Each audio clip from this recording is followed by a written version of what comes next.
Executive Sports Producer Kristin Parisi sitting down with women's basketball player Jordan King to review her season and to discuss King's plans for next year. Kristin?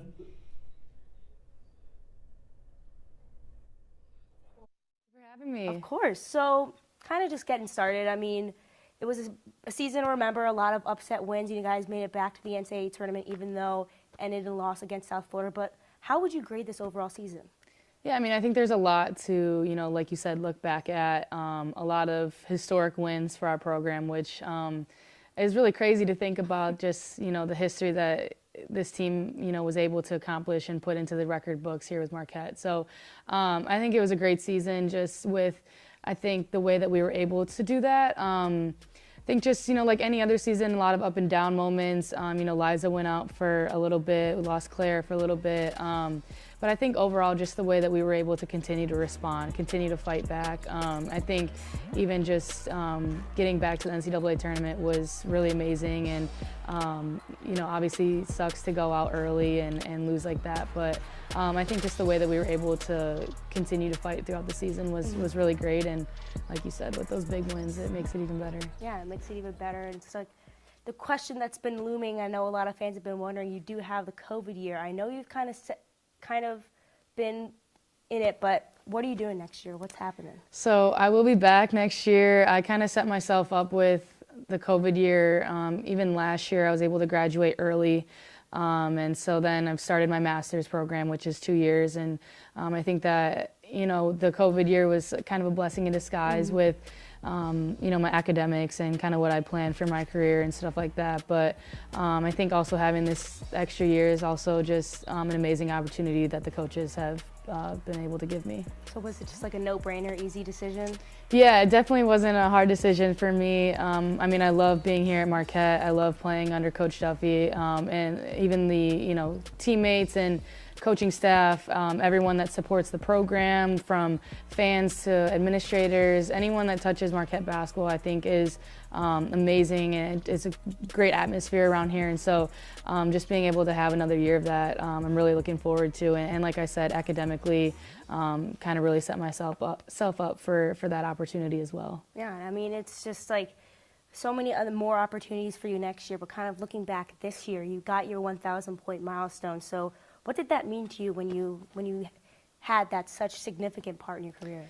Yeah, I mean, I think that's always something that people set as a goal, especially at this level. Everyone, when they're able to achieve that, it's such a great milestone just to be able to say that you scored 1,000 points. And sometimes you're not able to achieve that because you maybe don't know with your role and whatnot. Mm-hmm. So I'm very grateful that that was, an achievement of mine, and it's something that, obviously couldn't be done with teammates because somebody has to pass you the ball. And so I'm really thankful for that. And, the way that it came to just, I'll never forget the play that had happened. My roommate passed me the ball off a cut. And so it's just memories like that that are, amazing to look back at too. Yeah, and kind of just like, you get those points, but you also dish it out and get some rebounds. I mean, it was another year for you, career numbers. So would you say it was a successful season, and how were you able to be so successful on the court? Yeah, I mean, I think about even just back to last year at this time, sitting down with Coach Duffy and my position coach, Coach K, and just, having the conversation of just the bigger role that I was going to have to take on this year. And, even as a senior, that, your role keeps continuing to expand. And so this year, obviously, I really had to step it up in multiple ways. And I think for me, the biggest thing is I'm able to impact the game in so many different ways, like you mentioned, just points, assists, rebounds, steals, anything like that. And so being able to have that impact on the scoring end was definitely going to be something that was going to be asked of me, going to be needed by my teammates for us to win games. And obviously I was able, to do that in multiple different ways this year. And I think that was the fun part about it, is the way that our offense is set up, and kind of the way that, my game goes is being able to score at different points of the floor. And so I think that just being able to impact the game in multiple different ways is really my biggest focus every night. And we're always talking about how it can look different each night. And so I felt overall I was able to do that.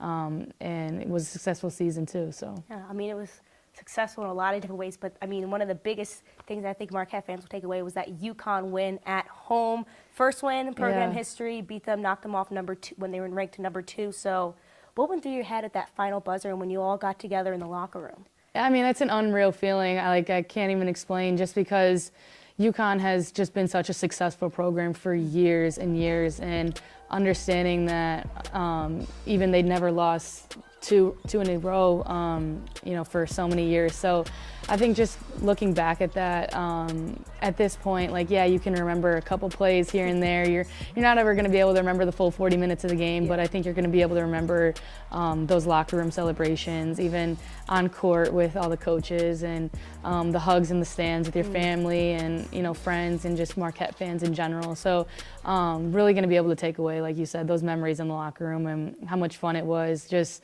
being able to, throw water on coach. And just kind of a funny story with that was that the Gatorade thing was empty, and so we were trying to figure out the fastest way to fill it up, but there was just the sink. And so at first Kennedy was trying to fill it up, and it was hot water, and so we were like, oh no, we can't throw the hot water on coach. So we were just trying to dump all of our water bottles in it and trying to figure it out as fast as we could, and ended up being able to figure that out. But yeah, just being able to celebrate in the locker room was an amazing experience too. I don't know what would be worse, would be cold water or hot water, but I couldn't imagine the hot water on her. I think that would not be good. Yeah. So I mean, you talked about it again, UConn. It's just like a historic program, but they have an historic head coach, and after the game he told us that you're one of the best players in the Big East, and he's been looking out for you. So kind of what does that mean to have a coach like that give you such high praise? Yeah, I mean, that's definitely cool feeling. I mean, for sure, being able to know that, Gino Auriemma, like you said, so much success with that name. And honestly, one of the coaches that when I was younger, I started watching UConn basketball back to third grade when Maya Moore was playing, and then you grow up as, Brianna Stewart and Mariah Jefferson, all those teams, you watch them growing up, and so now competing against them, being able to win, and then not only win but have, a coach like him complement your game and you as a player, I think was really cool, just because he's seen a lot. He's seen a lot of the top players in so many years and across the country. So really appreciative of that compliment. Yeah, I mean, top players, but going back to, you're such an all tight-knit group, but next year will look a little different. You won't have Chloe Murata by your side as she'll move on from college basketball here in Marquette, but what has she meant to you during your time here? Yeah, I mean, that's kind of not even able to put it in words. I mean, I think just what Chloe brings to Marquette is just that, she's always going to work hard. She's one of our hardest workers, just a tough kid. And I think that she really sets the tone at times for what Marquette basketball is. And so I think that'll be the biggest thing is, how do we find that, and understanding that we're not going to be able to, just find one person that's going to make up what she was able to accomplish and able to do for this team as far as being a leader, hard worker, a teammate, obviously basketball-wise, what she was able to accomplish, scoring, rebounding, all of that. There's not going to be one person that's going to be able to, fully replicate that. But I think focusing on, as a team and the pieces that we still have here, being able to build that will be really great. But yeah, I mean, overall, just I don't think anyone, in the Marquette community, knowing Chloe, is going to be able to describe kind of what she's meant to this community for such a long time. Yeah, I mean, just kind of just carrying it on and just carrying on the legacy. But it's definitely been a lot of fun for the family. But a couple minutes here, but a couple quick rapid-fire questions. So pre-game ritual, what do you do when you get into the gym?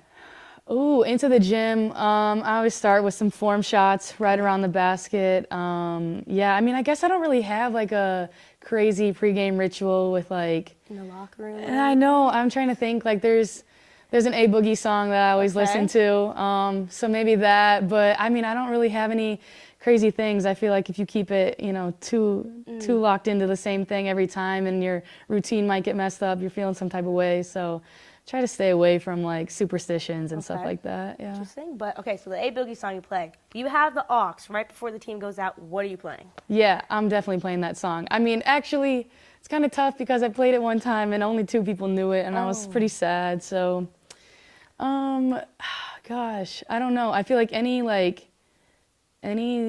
good throwback hip hop song from 2000s. You know, everyone will know. A song Yeah, everyone will know, sing Everyone. every word to.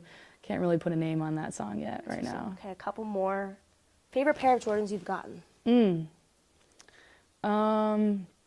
We have the Jordan 1 like high tops. Okay. That are like baby blue, navy. Those are definitely my favorite. All right, and then quickly here, next season, what do you hope to accomplish? Yeah, I mean, I think I really hope to just continue to build with this team. Like I said, we have so many great pieces coming back. And Rose, Liza, you know, obviously we had great minutes out of Kenzie and Emily this year. So I just think that, you know, we have so many great pieces that are coming back, and being able to build on that is going to be the biggest thing. Just really excited to, you know, like you said, have another year with Marquette and play under Coach Duffy, and you know, just really, you know, leave our mark again. Yeah, well, hey, there you go. Play on words. Okay. Well, thank you for your answer. That's all the time we have, but we're excited to see you back here in the blue and gold. So we're excited to see what happens for your last year. Thank you. Of course. Well, coming up, both lacrosse teams continue to dominate. We'll discuss more after the break.